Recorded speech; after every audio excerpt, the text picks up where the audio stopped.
Hurricane Nate makes landfall in Louisiana and Mississippi. 4 U.S. states issued warnings and evacuation orders. Hurricane Nate has brought strong winds, torrential rain and a threat of storm surges to the U.S. Gulf Coast. The storm, with maximum sustained winds of 85 miles per hour, 137 kilometers per hour, made landfall near the mouth of the Mississippi River in Louisiana, late on Saturday. Moving north, it made a second landfall at Biloxi, Mississippi. Louisiana, Mississippi, Alabama and parts of Florida earlier issued warnings and evacuation orders amid fears of rapidly rising sea waters. Nate killed at least 25 people in Nicaragua, Costa Rica, and Honduras. The tropical storm then strengthened to a Category 1 hurricane on the Saffir-Simpson scale as it headed towards the U.S. Although not as strong as last month's Maria and Irma, officials had warned Nate was a fast-moving storm that could bring flooding to low-lying areas. As Nate hit Biloxi, Billy Hughes, mayor of nearby Gulfport, told the BBC the storm surge did not appear to be as high as feared and he thought the damage would be minimal. People fill sandbags as they prepare for Hurricane Nate in New Orleans, the 7th of October 2017. Image copyright Getty Images. Image caption. New Orleans residents filled sandbags before Nate blew in. U.S. President Donald Trump on Saturday issued an emergency declaration for Louisiana, allowing the state to seek federal help with preparation and possible relief efforts. In Alabama, Republican Governor Kay Ivey urged residents in areas facing heavy winds and storm surges to take precautions. 5 ports along the Gulf Coast were closed to shipping as a precaution. Most oil and gas platforms in the U.S. Gulf of Mexico evacuated their staff and stopped production ahead of the storm. Harvey v. Katrina, lessons learned? How to stay safe in a hurricane. Do pray for.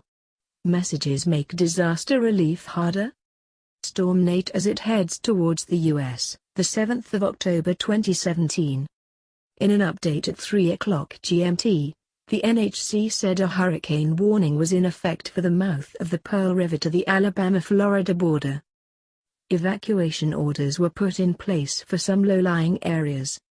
Louisiana Governor John Bel Edwards declared a state of emergency ahead of the hurricane, saying more than 1,000 National Guard troops had been mobilized with a number sent to New Orleans to monitor the drainage pumps there. A pair of stormtroopers walked through Jackson Square in the French Quarter of New Orleans, Louisiana, as strong winds and heavy rain from Hurricane Nate begin to come ashore, the 7th of October 2017. Image copyright Getty Images. Image caption. Star Wars fans dressed as stormtroopers walked the streets of New Orleans ahead of Nate's arrival. A mandatory curfew from 1800 hours, 2300 hours GMT, was in place in New Orleans, where residents from areas outside the city's levee system were evacuated. A tropical storm warning is currently in effect for New Orleans. The NHC said that Nate is expected to weaken quickly after landfall, and it is likely to become a tropical storm Sunday morning. It should degenerate into a remnant low late Monday. Nate went past Mexico's Yucatan Peninsula, home to the popular beach resorts of Cancun and Playa del Carmen, on Friday night as it headed north, the NHC said.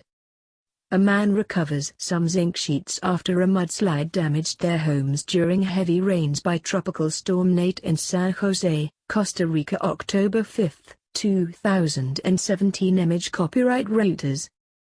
Image caption. Costa Rica is among Central American countries hit by Storm Nate. Nate caused heavy rains, landslides and floods which blocked roads, destroyed bridges and damaged houses as it tore through Central America. At least 13 people died in Nicaragua, 8 in Costa Rica, 3 in Honduras and 1 in El Salvador.